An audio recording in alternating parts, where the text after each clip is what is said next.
Hey, what's up guys? Drone B here, and today I want to make a video on what I think the most neglected area of Final Fantasy 15 is, and that's gems. I see a lot of people way behind on their gems and not really doing anything to utilize their gems effectively. So that's what I'm making a video on here. We're going to talk about anything and everything gems. Perhaps the first thing I'll say is if you don't know anything about gems at the very beginning, after you craft gear in the armory, so after you craft your gear, you can then view your gear in your inventory and then embed them with gems. And these gems can apply all kinds of buffs. You have the orange, which is trap attack buff. It's 97% at level 7, really good. Blue is mage attack buff, 48 at 6. I believe it's also 97 at 7. You've got warrior buffs, which are the red gems. So you get 23% buff at the level 5, and it's a 48 at level 6, 97 at level 7. So as you can see, it's quite a bit better if you can combine it to the higher ones.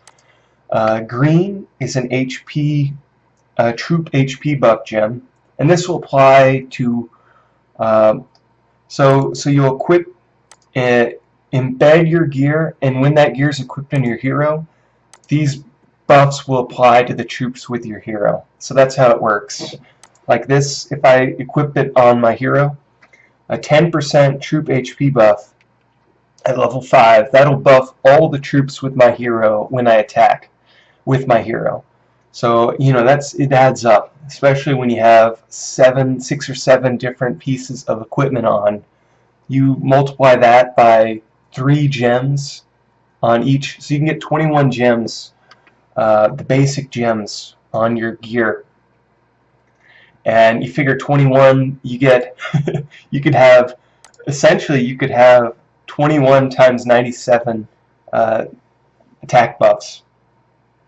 Because you could have the warrior, the mage, and the cavalry on each one, so that would be almost 700% if you can get the level 7s for each troop buff, each troop attack buff. So yeah, guys, take advantage of these gems. So the black is a siege attack buff. The purple is a troop armor bonus, really good. Highly recommend. But this one and the HP are nice because they apply to all troops, including all the mercenary troops. So, in a way, these are really nice. These are nice, guys. The problem with the blue, the red, the black, and the yellow is cavalry. The problem with those is they just apply to that specific troop, and you can use that. You could focus all on warrior gems, equipping warrior gems, and then only attack with warriors, and you're gonna hit really hard. We call these missile attacks, especially in a rally. If you're doing a rally with, like, say, all warriors, and you have all the red gems applied, which buff warrior attack, you're gonna hit really hard. So that's a viable tactic. You could also, what I like to do is equip as many of the troop armor and troop HP bonuses as I can on my gear, and because that applies to everything. I don't always want to attack with warriors. Sometimes I want to buff my guardians. I want to buff all my mercenary troops. Yeah. So what else? Oh, we also have the pink, which is march speed. Some people like the march speed on their attacking gear. I personally don't, because I'd rather have a troop buff, like an attack buff or an armor buff or an HP buff, than a march speed, because you're going to get wherever you're going. You can even use the loyalty to speed up your marches. I would rather do that than waste a gem slot on the march speed. Where I do use the march speed is on my hunter gear, because it does work. The pink gems do buff your hero's march speed when attacking monsters. So I've been using all my good march speed gems on my hunter gear and my Beastmaster gear. And there's also, depending on how old your realm is, if you see these brownish, yellow, yeah, kind of brownish gems, they buff critical hit rate and also I think hero monster march speed. So those are kind of cool. I put those on the monster gear too. And if you're in the really old realms, there's more gems. There's also assault gems. There's intimidation gems, so when people are going to attack you, their marches are slowed down. There's a couple other gems. I don't play too much in the oldest realms. I'm not as familiar with those as I could be. So sorry about that, but no problem. We're gonna move on now. How do you get gems? What's the best way to get gems? And there's a few different ways. One way is attacking and looting empires. So if you're attacking like the Magitech empires, or you're attacking, I don't know, maybe a hive of people, if you get victories, even sometimes in defeats, but if you're attacking people, occasionally you'll steal gems from them. You'll also steal normal materials too, like maybe you'd get a prismic shard or something. But occasionally you do get gems, so that's one way, attacking people. In particular, attacking empires, it seems like it drops most. Like, if you're going to attack somebody, I'd attack the Magitechs, because I've found they drop them frequently. But normal people do drop them occasionally too. It's not the greatest. Like, you're going to lose troops in the process, so you're going to lose resources and speed ups, essentially. So you're essentially trading resources and speed ups for gems. You know, it's not the greatest trade, but if you have a ton of resources and speed ups, or have troops to spare, you know, it's something you could do. It's better than just dismissing your troops. So another, probably the best way to get it is actually doing these quests. They do drop. Let's just show you guys here. Let's see if I can get any. This might be the exception.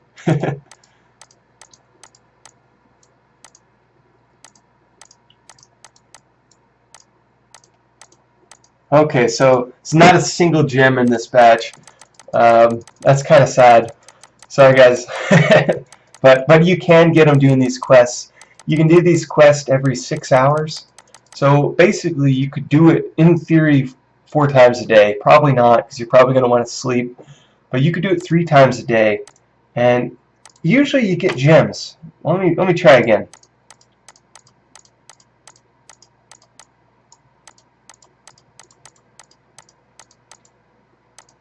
Well, maybe you don't get gems that often, but that is a way you can get gems.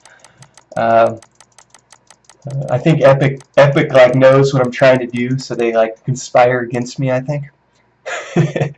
but yeah, do the quests. Another way to get gems is in the Proving Ground. I've noticed the Garula Proving Ground drops them quite frequently, but you know, you can only attack it once a day. You can get ether in the casino occasionally, and also leveling your citadel at certain levels, it gives you ether. But typically you'd have to buy it. To do that, get more. And at the moment they're doing this 300,000 ether packs. So that's actually quite a bit. You can get a lot of gems doing that.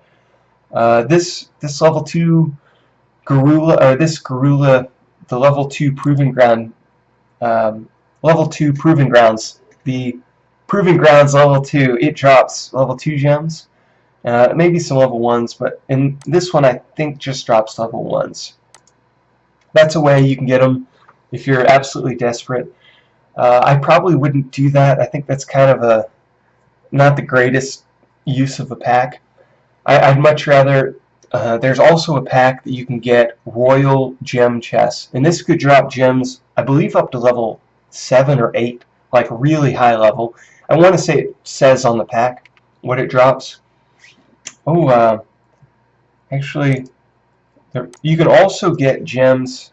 So we'll come back to that. But you can get gems in the gem store. In the treasures section of the gem store, you can get rare gem chests, epic gem chests, and it doesn't look like I was hoping you could get royal here too, but you can't. The epic gem chests, it's real expensive. That's 10 teleports for the epic gem chests. I probably wouldn't get gem chests here. I'd probably rather have 10 teleports, but assuming you have a lot of teleports and a lot of loyalty, it's an option. You have a chance to get level 6 gems in the epic gem chests. That's where I got most of mine. I got mine on actually it was a research event back in the day that gave you gem chests. I don't think right now they're active. Whoa! This might be the best research event I've ever seen. I didn't notice this. I need to... Wow, that's... So if I unlock all the T5, I'm going to get 100, 200, 300 royal chests, plus 100 Oh my goodness, I need to do that, guys. I need to do that. That's the best event I've ever seen. It's going to cost a lot of money, though. Yeah, so back to the task at hand. You could do quests. You could get them in the guild store. You can get them in the proving grounds. Occasionally, you get them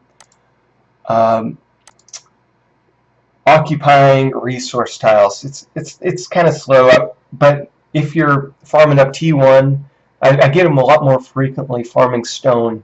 So you could use all your marches depending on how desperate you are for gems. You could occasionally get them on the resource tiles. Another way is the attacking behemoth monsters. Now there aren't always behemoth monsters in your realm, but if you see them, it's probably the best way to get gems, to be honest, because you have a good chance of getting a gem each attack, and then each kill shot you're going to get a gem chest. So that's a great way to get gems. Highly recommend that whenever the behemoth monsters are around. And also, guys, there's two different kinds of gems. There are these normal round gems, and there's also Paragon Gems, these weird triangular gems. Well, I guess pyramid type gems. What's a three-dimensional triangle? I guess it's a pyramid, right? These gems, they're kind of cool. These are only used in your 4th gem slots. So I'm actually going to make a video here pretty soon on the crafting research section in the university. That is where you research the gem slots for that 4th gem slot, the Paragon Gem slots. So you can research those in the crafting section. The downside is you need these crafting research scrolls, and it's expensive for the gem slots. Look at that, it's almost 600, like over 500. So you can only research, that's like a pack. You get a pack and you can only research 1/4 gem slot. So real expensive. And unless you have really good Paragon gem slots, it can wait. It can definitely wait. But yeah, guys, so that's gems in a nutshell. You can get some attacking people. Chances are, I'm actually going to guess doing these quests every day is your best bet, because you can even get level 6. Oh, interesting. You can even get level 6 gems. You can get epic or legendary gems as a quest. Now, it doesn't happen every day. Maybe once a month you'll get lucky. And also check to see if you have any of these chances. I don't even know how I got mine. They occasionally drop in events. So your best, what I would recommend is saving these chances for when you also have a adventurer's quest that works with it. Like right now we have this VIP quest. So if I didn't have that VIP completed, I'd go ahead and do a chance here, and let's see if I can get a gem here. I'm really hoping to get a gem. Look at that. Look at that, guys. Level 5 gem. Good timing. So you can get good gems here, guys. That level 5, that's this purple is an armor buff. I want to say that's what was that? It's like is that a 20 something percent? Let's check it out. Level 5 is a 41% troop armor. So just like that, I got lucky, but there's a chance you can get lucky too, guys. So get out there, farm you guys some gems, and yeah, get on it because they really are good. Before I shut this thing down, I will say I'd recommend not crafting or not embedding every time you get a level, like a gem that you can upgrade your gear set with. I would probably just start off equipping like basic, like maybe you'd want to equip level 3s or level 4s, and once you have the 3s and 4s equipped, I would then wait until you have 6s or 7s before removing the 3s and 4s. I wouldn't spend too much time with the level 5 gems unless you just really need them now. Like if you really need them for a particular attack, then that's a case for it. The reason I don't recommend it, you could also do it if you think there's going to be a long time before you get the 6s and 7s, which is what happened here. I thought it's going to be a long time before I get level 6 march speeds, and I don't get those monster gems often. They're really rare, so level 5 could be a year before I get up to a level 6, so I just went ahead and equipped the 5. But the reason I don't normally recommend equipping 5s, level 5s and level 4s, well, you could do a 4, but it costs loyalty to remove them. And the higher the level, the more loyalty it costs. So it's quite expensive to remove a level 5 gem. It's you need to use an expert gem saver, and that's 360 loyalty. That's not cheap. That's 2 teleports. So you know, just keep that in mind if you're going to equip the 5s. It's like, okay, that's a lot of loyalty, but 5s are a lot better than 4s, so maybe you want to go ahead and do it. What I've been doing, I equip the 4s, equip the 3s, and wait till I get the 6s or 7s. Not a bad tactic. 7s are so much better. If we look here, it looks like I broke my own rule by equipping a march speed on my attack gear. I don't know why I did that. I probably did that without thinking, and now I don't have the loyalty to remove it, or don't want to use the loyalty to remove it. But pretty good march speed bonus. I mean, the level 7s are just awesome. Look at that. I'm guessing it's a 47% troop HP on the level 7. That applies to all your troops, and HP is really good. So farm those gems, guys. And if I missed anything, leave a comment. Thanks for liking. Thanks for subscribing. You guys are the best. Drone B out.